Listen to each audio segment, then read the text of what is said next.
أعوذ بالله من الشيطان الرجيم بسم الله الرحمن الرحيم الحمد للہ رب العالمین والصلاة والسلام علی نبینا محمد وعلی آلہ وصحبہ اجمعین اما بعد۔ آج ہم ہیں الدرر البہیہ کے ساتھ۔ یہ امام شوکانی رحمہ اللہ کی عظیم الشان محنت ہے اور اس کا موضوع ہے فقہی احکام و مسائل۔ ہم پڑھ رہے ہیں اس میں کتاب نمبر 9 کتاب الطلاق، اور کتاب الطلاق میں آج ہم پڑھیں گے خلا کے بارے میں۔ خلا کو عربی میں کہتے ہیں خلع، یعنی کہ لام کے اوپر فتح نہیں ہے، زبر نہیں ہے، بلکہ سکون ہے، جزم ہے، لیکن اردو میں آسانی کے لیے خلا ہی کہا جاتا ہے۔ خلا کہتے کس کو ہیں؟ امام شوکانی رحمہ اللہ خلا کی تعریف اپنی ایک اور کتاب میں کرتے ہیں کہ ہوا فراق الرجل زوجتہ ببدل یحصل لہ، کہ کوئی آدمی اپنی بیگم کو اپنے سے الگ کر دے، لیکن فدیہ لے کر، مال لے کر، تو مال کے بدلے میں بیگم کو علیحدگی دے دینا، اس کا نام کیا ہے؟ خلا۔ یہ ہم سب جانتے ہیں کہ خلا کا تذکرہ قرآن کریم میں بھی آیا ہے اور نبی علیہ السلام کی احادیث میں بھی آیا ہے۔ قرآن کریم میں آپ غور کریں، سورہ بقرہ کی آیت نمبر 229 پہ 229، اس میں اللہ تعالیٰ کہتے ہیں الطلاق مرتان، کہ وہ طلاق جس کے بعد بیوی سے رجوع ہو سکتا ہے، صلح ہو سکتی ہے، وہ کتنی بار ہے؟ 2 بار۔ یہ کہنے کے بعد اللہ تعالیٰ کہتے ہیں فَإِمْسَاكُمْ بِمَعْرُوفٍ أَوْ تَسْرِيحٌ بِإِحْسَانٍ، 2 میں سے ہر طلاق کے بعد آپ کی بیگم عدت کے ایام گزارے گی، تو ان ایام میں آپ چاہیں تو رجوع کر لیں، فَإِمْسَاكُمْ بِمَعْرُوف، رجوع کر لیں، او تسریح بِإِحْسَان، یا عدت گزرنے دیں اور اچھے طریقے سے اس کو الوداع کہہ دیں، رخصت کر دیں۔ لیکن طلاق کتنی ہوئی ہے؟ پہلی ہوئی ہے یا دوسری ہے؟ اس کے بعد اللہ تعالی نے کہا کہ وَلَا يَحِلُّ لَكُمْ أَن تَأْخُذُوا مِمَّا آتَيْتُمُوهُنَّ شَيْئًا إِلَّا أَن يَخَافَا أَلَّا يُقِيمَا حُدُودَ اللَّهِ، طلاق دیتے ہوئے طلاق دینے کے لیے اپنی بیگم سے مال لینا، حق مہر واپس لینا، یہ جائز نہیں ہے۔ طلاق آپ نے پہلی بار دی اور آپ اس کے وجہ سے اس سے مال لے رہے ہیں، تو یہ جائز نہیں ہے۔ دوسری طلاق پہ بھی آپ مال لیں، یہ آپ کے لیے جائز نہیں ہے۔ فرمایا الا یہ کہ میاں بیوی یہ سمجھیں کہ ہم اللہ کی حدود کو قائم نہیں کر سکتے۔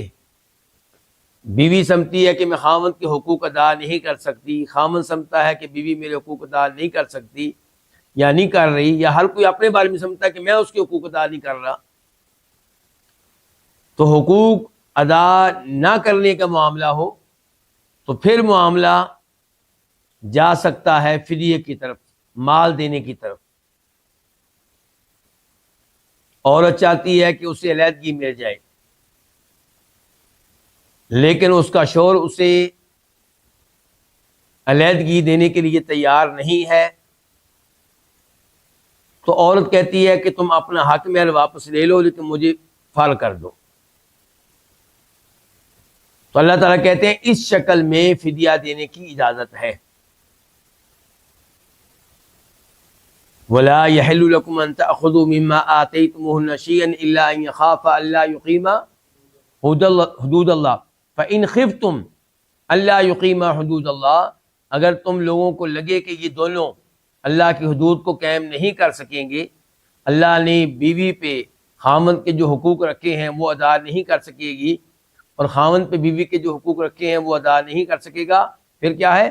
فلا جناح علیہما، پھر ان دونوں پہ کوئی گناہ نہیں ہے، فی مفتدت بھی، اس مال میں جو بطور فدیہ یہ عورت اپنے خاوند کو پیش کرے، مال پیش کر رہی ہے کہ بس مجھے چھوڑ دو، مال لے لو، تو فرمایا اس میں کوئی حرج نہیں ہے۔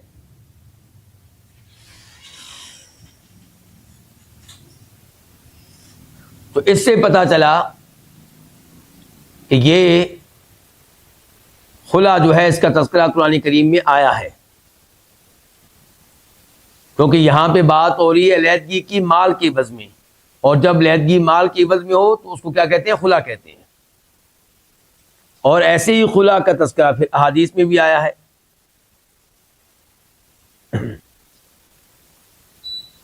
وہ حدیث ہم کچھ دیر کے بعد پڑھیں گے انشاءاللہ۔ خلا کے تعلق سے یہ بات بھی ذہن میں رکھی جائے کہ نبی علیہ الصلوۃ والسلام کا فرمان ہے، ایما امرأۃ سألت زوجها طلاقا فی غیر ما بأس فحرام علیہا رائحۃ الجنہ، کہ جو عورت اپنے خامن سے طلاق کا مطالبہ کرے اور اس کے پیچھے کوئی معقول سبب نہ ہو تو ایسی عورت کے اوپر جنت کی خوشبو بھی حرام ہے۔ ابو داؤد شریف کی حدیث ہے 2226 2226۔ تو اس سے پتہ چلا کہ عورت کو خلا کا مطالبہ اتنی جلدی نہیں کرنا چاہیے، جب مجبور ہو جائے تب یہ مطالبہ کرے۔ یہ چند تمہیدی باتیں تھیں جو میں نے آپ کے سامنے رکھی۔ اب ہم آتے ہیں امام شوکانی رحمہ اللہ کے الفاظ کی طرف۔ کہتے ہیں کہ وَإِذَا خَالَ الرَّجُلُ امْرَأَتَهُ كَانَ أَمْرُهَا إِلَيْهِ، جب کوئی آدمی اپنی بیگم کو خلا دے دے تو اس عورت کا معاملہ الیہا، اس کے ہاتھ میں ہوگا۔ کس کے ہاتھ میں؟ عورت کے ہاتھ میں۔ کیا مطلب ہے اس کا؟ دیکھیں، اگر مرد اپنی بیگم کو طلاق دے، پہلی طلاق، تو عدت کے ایام میں معاملہ کس کے ہاتھ میں ہے؟ مرد کے ہاتھ میں ہے، چاہے تو رجوع کرے چاہے تو رجوع نہ کرے۔ دوسری طلاق کے بعد بھی عدت کے ایام میں معاملہ کس کے ہاتھ میں ہے؟ مرد کے ہاتھ میں ہے۔ لیکن خلا کی شکل میں معاملہ مرد کے ہاتھ میں نہیں ہوگا، عورت کے ہاتھ میں ہوگا۔ کہتے ہیں جب کوئی آدمی اپنی بیگم کو خلا دے دے تو کان امرها، اس عورت کا معاملہ الیہا، اس کے ہاتھ میں ہوگا۔ لا ترجع الیہ بمجرد الرجعہ، صرف رجوع کر لینے سے یہ عورت اس کے پاس واپس نہیں آ سکے گی۔ طلاق میں کیا تھا؟ عدت کے ایام میں رجوع، پہلی طلاق کے بعد یا دوسری طلاق کے بعد خاوند رجوع کر لے تو اس کو واپس آنا پڑے گا۔ وَبُعُولَتُهُنَّ أَحَقُّ بِرَدِّهِنَّ فِي ذَلِكَ إِنْ أَرَادُوا إِصْلَاحًا، اللہ تعالیٰ کہتے ہیں کہ طلاق یافتہ عورت کا شوہر عدت کے ایام میں اس سے رجوع کرنے کا حق رکھتا ہے، لیکن خلا ہو گیا تو رجوع کی کوئی گنجائش نہیں ہے، رجوع کا کوئی راستہ نہیں ہے،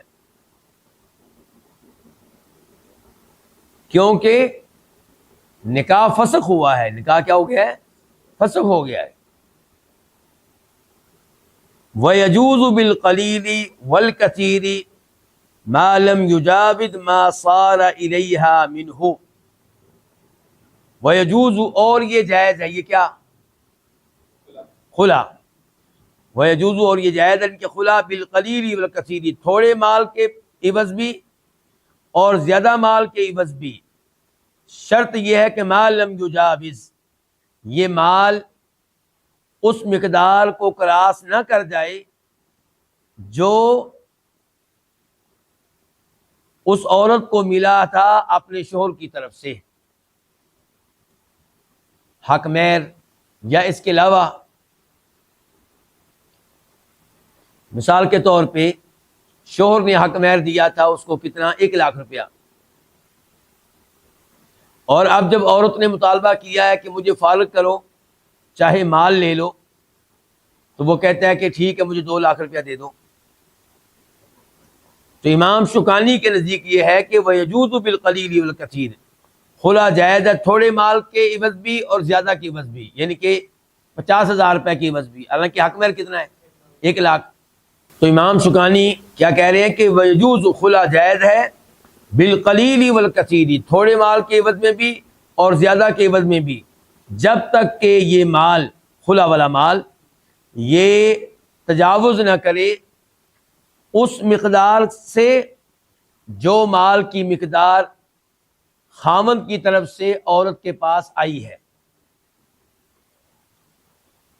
مثال میں دے چکا ہوں کہ اگر حق مہر 1 لاکھ روپیہ تو خلا ہو سکتا ہے 20,000 روپے کے عوض، 50,000 روپے کے عوض، 70,000 روپے کے عوض، 90,000 روپے کے عوض، 1 لاکھ کے عوض، اور 1 لاکھ سے اوپر نہیں۔ یہ مفہوم ہے اس عبارت کا جو امام شوکانی رحمہ اللہ کی ہم نے پڑھی ہے۔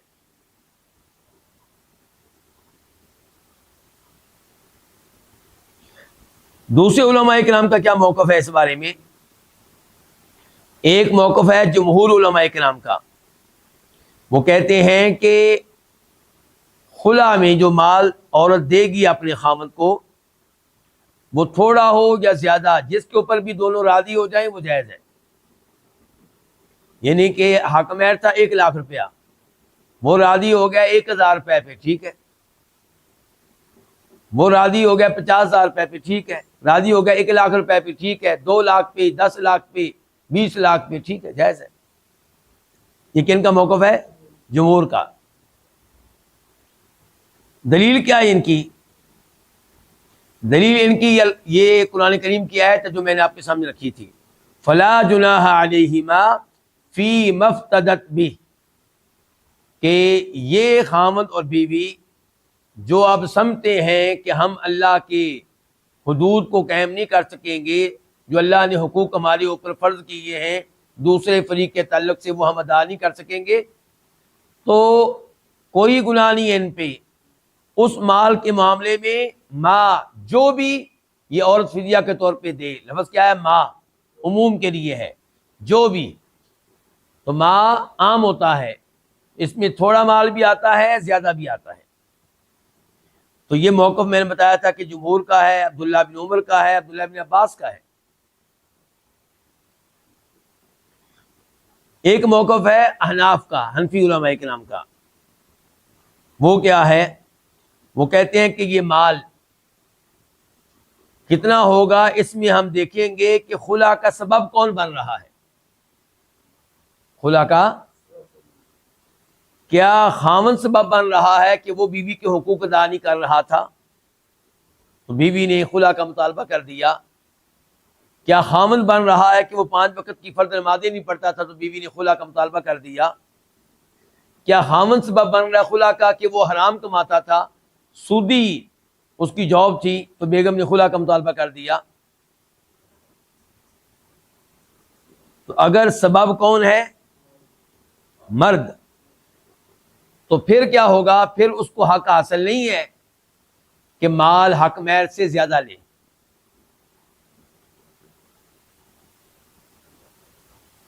اور اگر عورت جو ہے وہ خلا لے رہی ہے، مسئلہ اس کی طرف سے ہے، تو پھر خامن اس سے مطالبہ کر سکتا ہے اس مال کا جو حق مہر سے بھی زیادہ ہو۔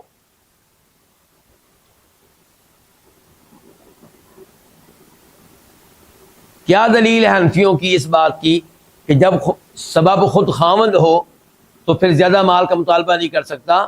اللہ تعالیٰ فرماتے ہیں قرآن حکیم میں سورہ نساء میں آیت نمبر 20، وَإِنْ أَرَدْتُمُ اسْتِبْدَالَ زَوْجٍ مَّكَانَ زَوْجٍ وَآتَيْتُمْ إِحْدَاهُنَّ قِنْطَارًا فَلَا تَأْخُذُوا مِنْهُ شَيْئًا،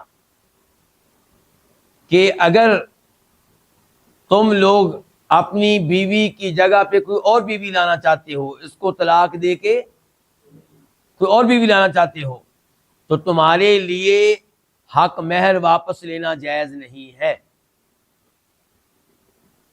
اللہ تعالیٰ کہہ رہے ہیں اب شوق اس کا ہے خامن کا کہ میں اس عورت کو فارغ کر کے کوئی اور عورت کو لے کر آؤں، تو فرمایا اس شکل میں پھر اس سے حق مہر بھی آپ واپس لیں تو اس کی اجازت نہیں ہے۔ تو اگرچہ یہ طلاق کے مسئلے میں ہے خلا کے مسئلے میں نہیں ہے، لیکن اس سے ہمارے اس مسئلے پہ روشنی پڑتی ہے۔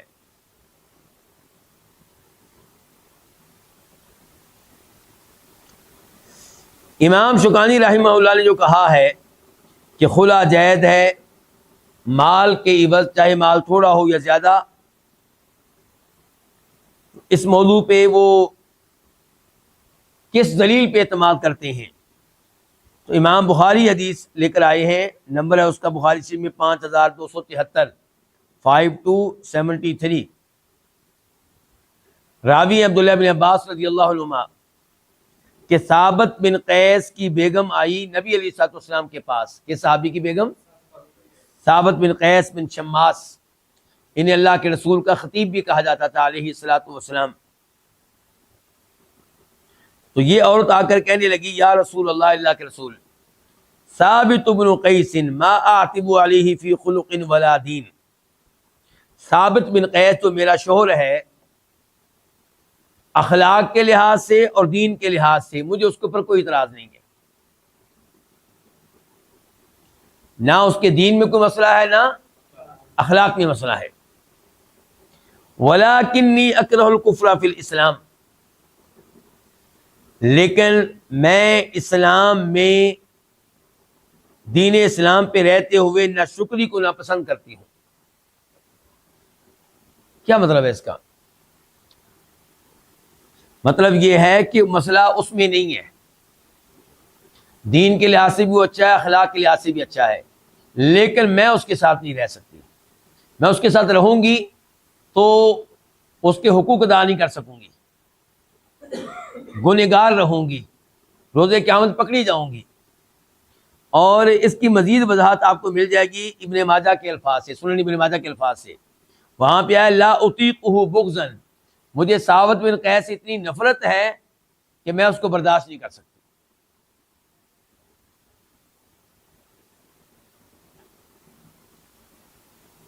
فقال رسول اللہ صلی اللہ علیہ وسلم، تو فرمایا نبی علیہ الصلوۃ والسلام نے، اتردین علیہ حدیقتہ، کیا تم اس کو اس کا باغ واپس کر دو گی؟ اس کا مطلب یہ ہے کہ شادی پہ حق مہر کیا دیا گیا تھا؟ باغ۔ بہت بڑی بات ہے۔ آج ہم حق مہر کی باری آتی تو کیا کہتے ہیں؟ جی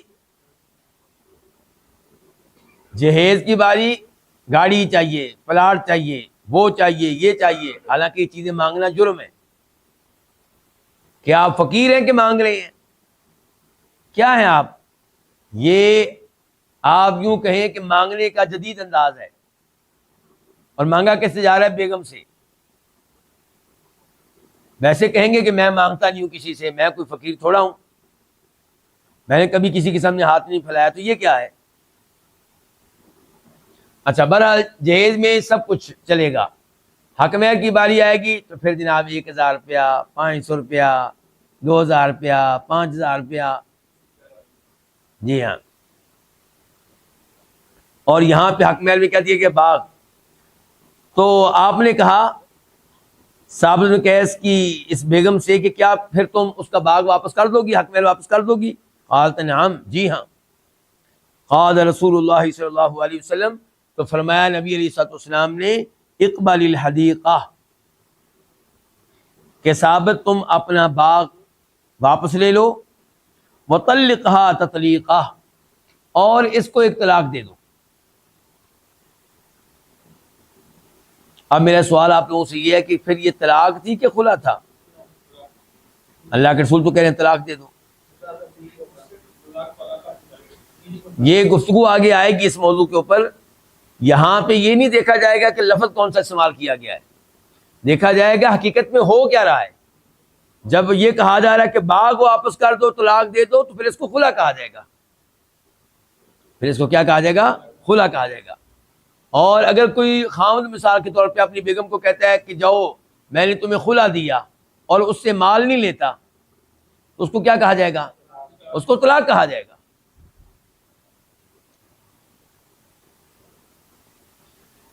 اچھا، بخاری شریف میں یہ حدیث ایک اور جگہ بھی آئی، وہاں پہ نمبر ہے 5276، 5276۔ پہلے تھا 73. وہاں پہ یہ ہے کہ وَأَمَرَهُ، اور آپ نے ثابت بن قیس کو حکم دیا، فَفَارَقَهَا، تو انہوں نے اپنی بیگم کو علیحدگی دے دی.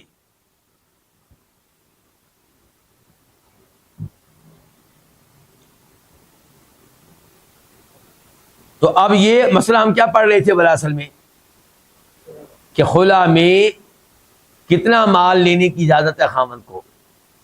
تو بتایا تھا کہ جمہور کا موقف یہ ہے کہ جس مال پہ بھی دونوں کا اتفاق ہو جائے، تھوڑا ہو یا زیادہ. حنفی علماء کرام نے کہا کہ دیکھا جائے گا خلا کا سبب کس کی طرف سے ہے. اس کے بعد کہتے ہیں امام شوکانی رحمہ اللہ، فلا بد من التراضی بین الزوجین علی الخلع، کہ خلا میں دونوں کا باہم رضامند ہونا ضروری ہے. خامد خلا دینے کے لیے تیار ہو اور بیوی لے رہی ہو، پھر ہی خلا ہو سکے گا. بیگم مطالبہ کرتی پھر رہی مجھے خلا دو، خامد نہیں مانتا تو خلا نہیں ہو سکے گا.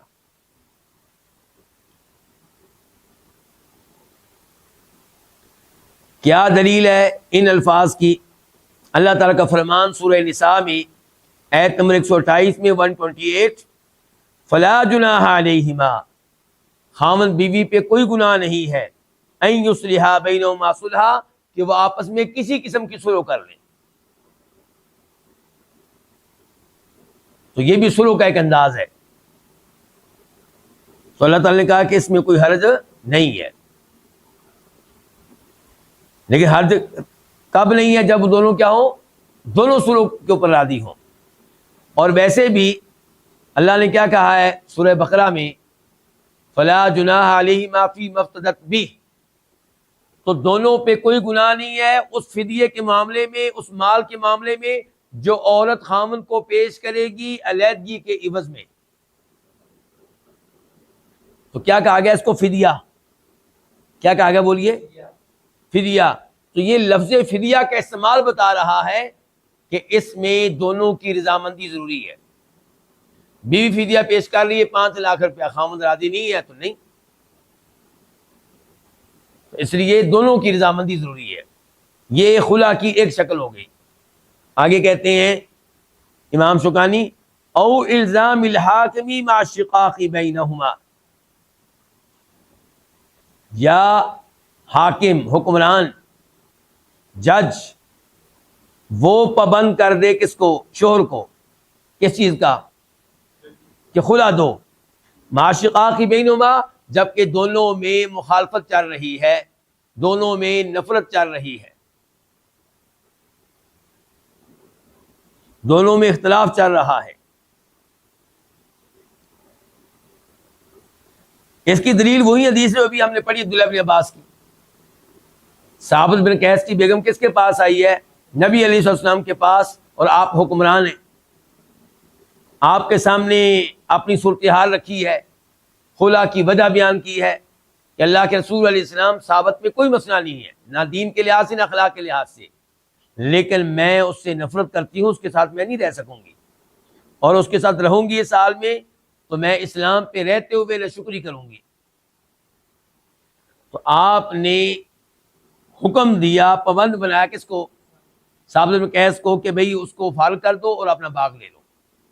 تو اس لیے آپ دوبارہ دیکھیں امام شوکانی کی عبارت کو، کہتے ہیں کہ خلا میں خاوند بیوی دونوں کا باہم رضامند ہونا ضروری ہے، یا الزام الحاکمی، حکمران جو ہے وہ خاوند کو پابند کرے خلا دینے کا، مع الشقاق بینہما، جبکہ ان کے مابین کیا چل رہی ہو؟ مخالفت چل رہی ہو. اس کے بعد کہتے ہیں امام شوکانی، وَهُوَ فَسْخٌ،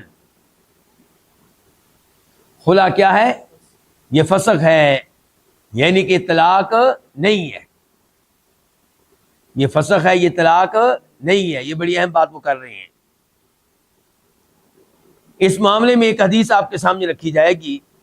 اس حدیث کو روایت کرتے ہیں امام ترمذی رحمہ اللہ، نمبر ہے 1185 1185، اور امام ابن ماجہ نمبر ہے 2058 2058.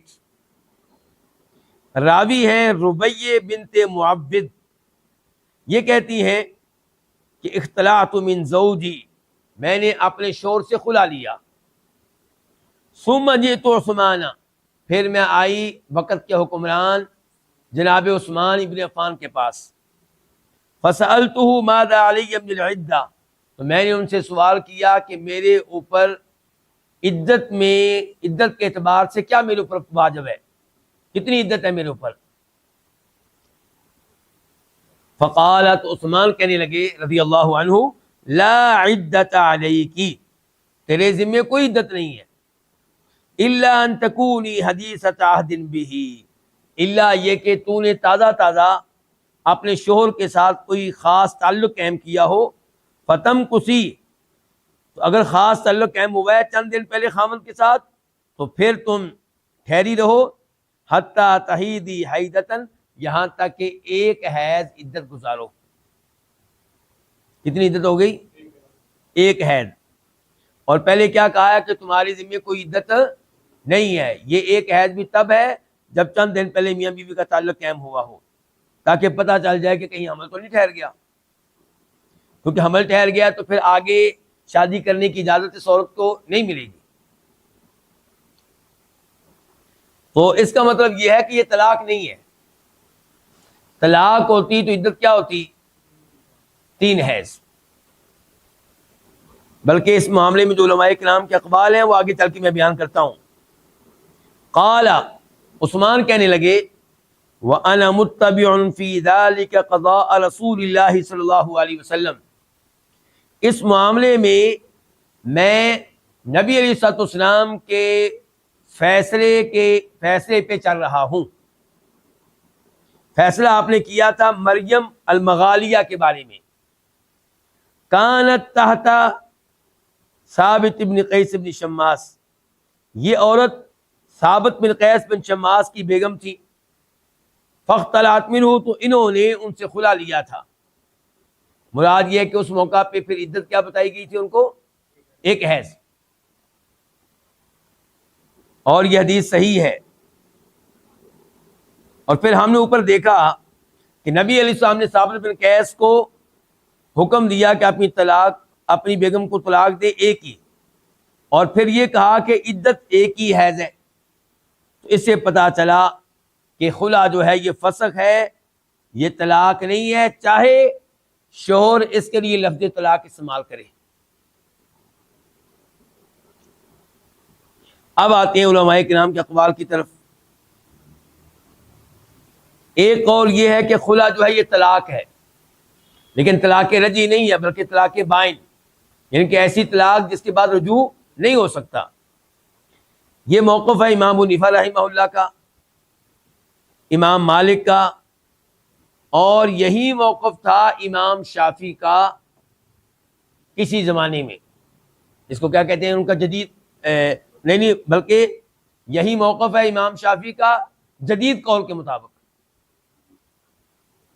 پرانا موقف اس کے الٹ تھا، اور اب جو ان کا جدید اور آخری موقف ہے وہ یہ ہے کہ خلا کیا ہے؟ طلاق ہے۔ کون سی طلاق؟ بائن، جس کے بعد رجوع نہیں ہو سکتا۔ اور امام احمد سے بھی ایک روایت یہی آئی ہے کہ خلا کیا ہے؟ طلاق ہے، اور طلاق کون سی؟ طلاق بائن۔ دوسرا موقف یہ ہے کہ خلا فسخ ہے، طلاق نہیں ہے۔ خلا کیا ہے؟ فسخ ہے، یہ طلاق ہے ہی نہیں۔ یہ ہے امام شافعی کا قول قدیم، پرانا قول۔ اس کا مطلب یہ ہے کہ امام شافعی کا پہلے قول کوئی اور تھا، اب کوئی قول اور ہے۔ اور اسے پتہ چلا کہ ائمہ کرام معصوم نہیں ہیں، ان کی رائے تبدیل ہو جاتی تھی۔ اور امام احمد کا بھی یہی موقف ہے کہ خلا فسخ ہے، طلاق نہیں ہے۔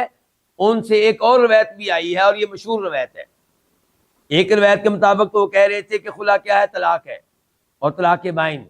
اور دوسری ہی روایت کے مطابق کیا کہہ رہے ہیں؟ خلا کیا ہے؟ فسخ ہے، اور طلاق نہیں ہے۔ ابھی بھی لوگ کیا کہتے ہیں کہ عام آدمی جو ہے وہ کیا کرے گا؟ تقلید کرے گا۔ کیا کہتے ہیں؟ عام آدمی کیا کرے گا؟ کیوں؟ کیونکہ قرآن و حدیث سے مسئلہ معلوم کرنا عام آدمی کے لیے ممکن نہیں ہے، تو وہ اس کے لیے آسانی کس میں ہے کہ وہ مقلد بن جائے، یا امام ابو حنیفہ رحمہ اللہ کا، یا امام مالک کا، یا امام شافعی کا۔ یہ سہولت دی جا رہی ہے کس کو؟ عام آدمی کو۔ کیا یہ سہولت ہے یا یہ اس کو مصیبت میں ڈالنا ہے؟ وہ کیسے پتا کرے گا کہ امام احمد کی میں نے کون سی روایت لینی ہے؟ اور بیچارے کو عربی بھی نہیں آتی،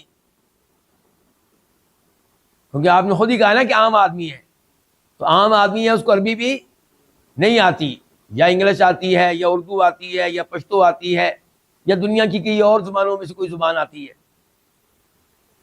وہ بن گیا حنبلی۔ آپ جناب فقہ عملی کھولتے ہیں تو امام احمد سے ایک مسئلے میں 2 روایتیں ملتی ہیں، 3 روایتیں بھی ملتی ہیں، بسا اوقات 4 روایتیں بھی مل جاتی ہیں۔ اب یہ عام آدمی کدھر جائے گا؟ اور اگر کوئی امام شافعی کا مقلد بن گیا تو وہ کدھر جائے گا؟ قول جدید لے گا کہ قول قدیم لے گا؟ اور پھر کیسے وہ تلاش کرے گا ہر مسئلے میں کہ امام صاحب کا اس مسئلے میں قول جدید کیا ہے، قول قدیم کیا ہے؟ اس میں ان کے 2 قول ہیں یا ایک ہی قول ہے؟ کون کون سی کتابیں کھولے گا؟ کتاب الام کھولے گا ان کی، وہاں سے تلاش کرے گا قول۔ اگر کوئی آدمی کتاب الام کو سمجھ سکتا ہے نا، تو وہ پھر قرآن و حدیث کو کہیں زیادہ آسانی کے ساتھ سمجھ سکتا ہے۔ تو بہرحال میں بیان یہ کر رہا تھا کہ دوسرا قول یہ ہے کہ خلا جو ہے یہ فسخ ہے، طلاق نہیں ہے، اور بتایا تھا کہ یہ امام شافعی کا قدیم قول ہے، امام احمد کا بھی یہی موقف ہے مشہور و معروف روایت کے مطابق، اور یہی موقف ہے امام اسحاق بن راہویہ کا، یہی موقف ہے امام داؤد ظاہری کا، اور یہ عبداللہ بن عباس کا مذہب ہے، اور اس کو اختیار کیا ہے امامین ابن تیمیہ اور ابن القیم رحمہ اللہ نے۔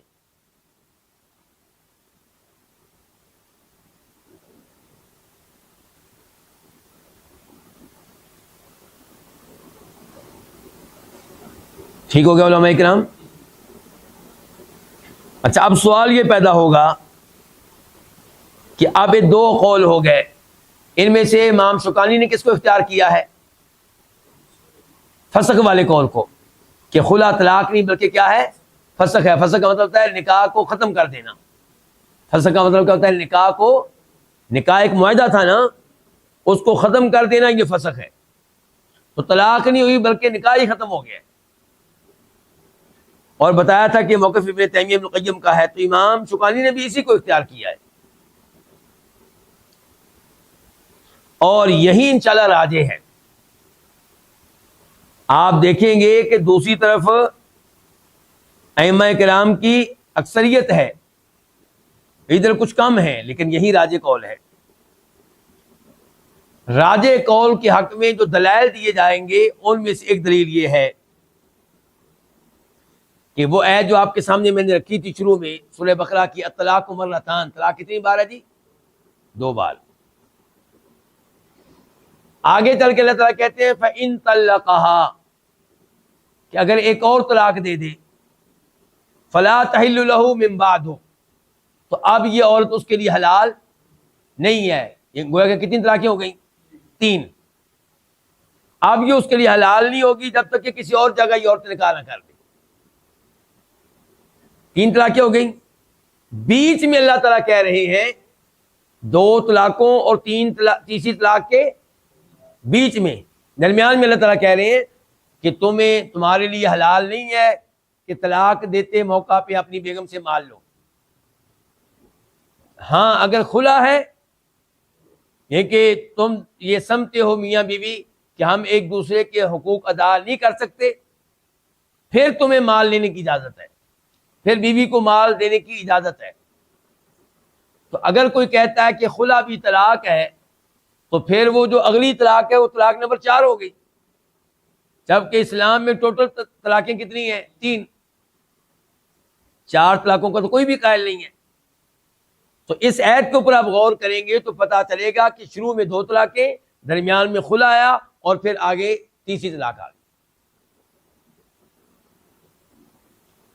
شکل یہ ہو گئی گویا کہ کہ کسی عورت کو اس کے خاوند نے ایک طلاق دی، عدت کے ایام میں رجوع کر لیا، پھر دوسری طلاق دی، عدت کے ایام میں رجوع کر لیا، پھر کیا ہوا کہ بیگم نے جناب خلا مانگ لیا،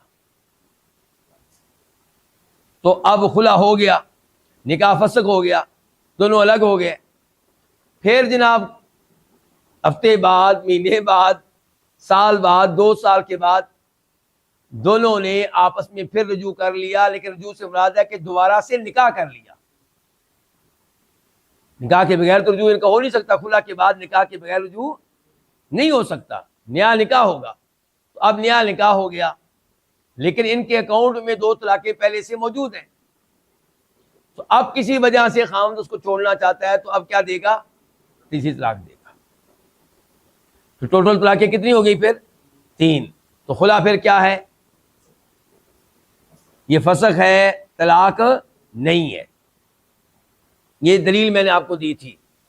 اچھا، اسی کے حق میں ہمیں عبداللہ بن عباس کا قول ملتا ہے، جس کو روایت کی امام عبدالرزاق نے اپنی کتاب المصنف میں۔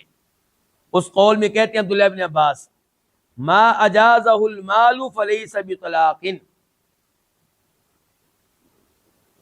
کہ وہ علیحدگی جو مال کے ذریعے ہو تو وہ طلاق نہیں ہے۔ تو وہ پھر عبداللہ بن عباس کے نزدیک بھی وہ کیا ہے؟ فسخ ہے۔ پھر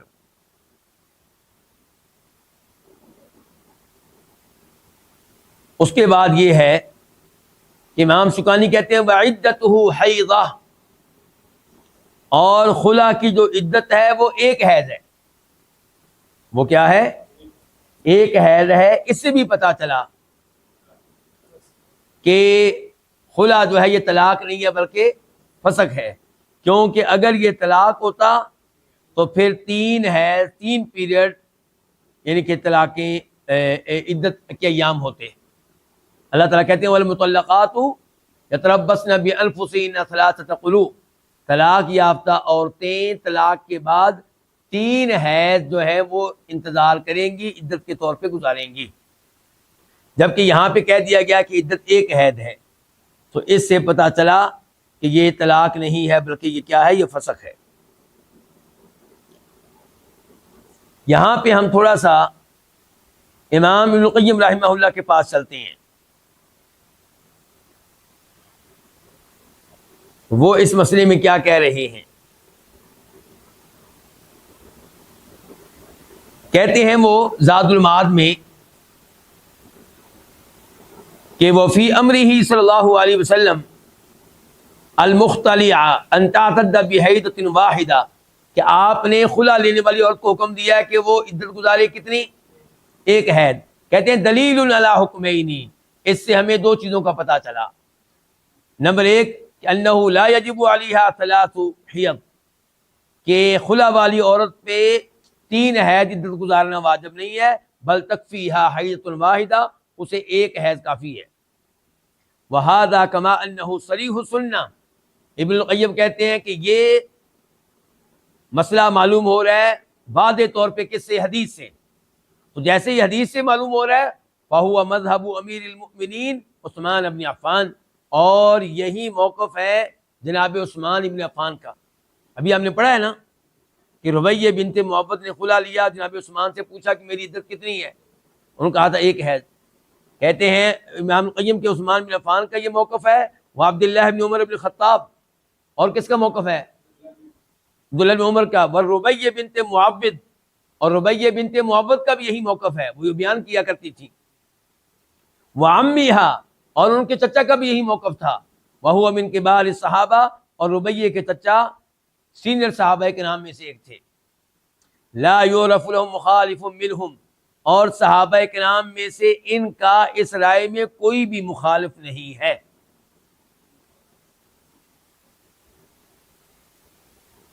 پھر امام ابن القیم رحمہ اللہ یہ حدیث لے کر آئے ربیہ والی کہ مجھے خلا ہو گیا عثمان کے زمانے میں رضی اللہ تعالیٰ عنہ، تو کہتی ہیں کہ میرے چچا گئے جناب عثمان کے پاس۔ کون گئے؟ مسئلہ پوچھنے کے لیے۔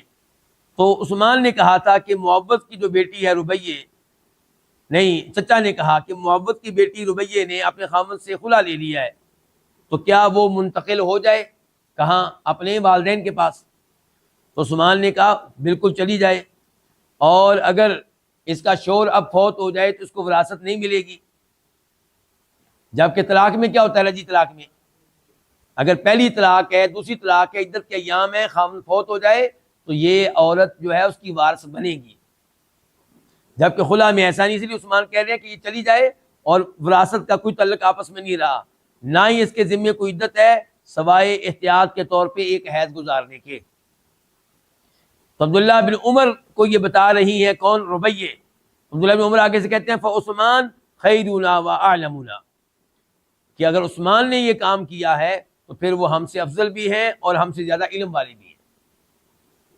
امام القیم رحمہ اللہ کہتے ہیں وذهب الى هذا المذهب اسحاق بن راہوی، یہی موقف تھا امام اسحاق بن راہوی کا جو امام بخاری کے استاد تھے، والامام احمد فی روایت عنہ، امام احمد کا بھی یہی موقف ہے ایک روایت کے مطابق۔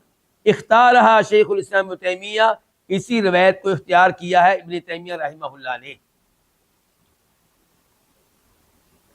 امام ابن القیم مزید فرماتے ہیں کہ جن لوگوں نے اس قول کو اختیار کیا ہے، اس قول کو راجح قرار دیا ہے، وہ کہتے ہیں کہ شریعت کے اصولوں کا بھی یہی تقاضا ہے۔ کس کا؟ اصولوں کا، کیونکہ عدت مقرر کی گئی تھی 3 حیض، کس لیے؟ تاکہ رجوع کرنے کی سہولت جو ہے وہ جو ہے میسر رہے کم از کم 3 مہینے، 3 حیض، خامد کو سوچ و بچار کا موقع ملے، ان ایام میں رجوع کرنا چاہے تو رجوع کر سکے۔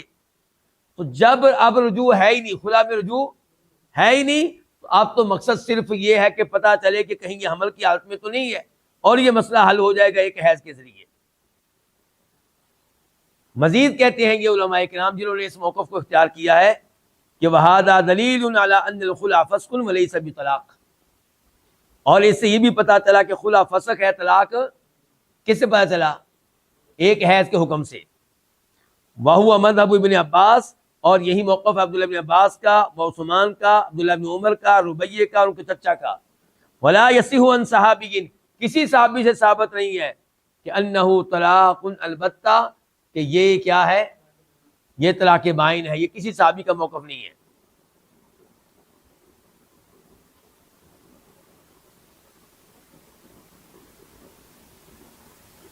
تو اسی موضوع کے اوپر پھر انہوں نے آگے جا کے بھی گفتگو کی ہے، تو بہرحال اچھی طرح انہوں نے ثابت کیا، ایک تو کہ عدت جو ہے وہ ایک حیض ہے، نمبر 2 خلا طلاق نہیں بلکہ فسخ ہے۔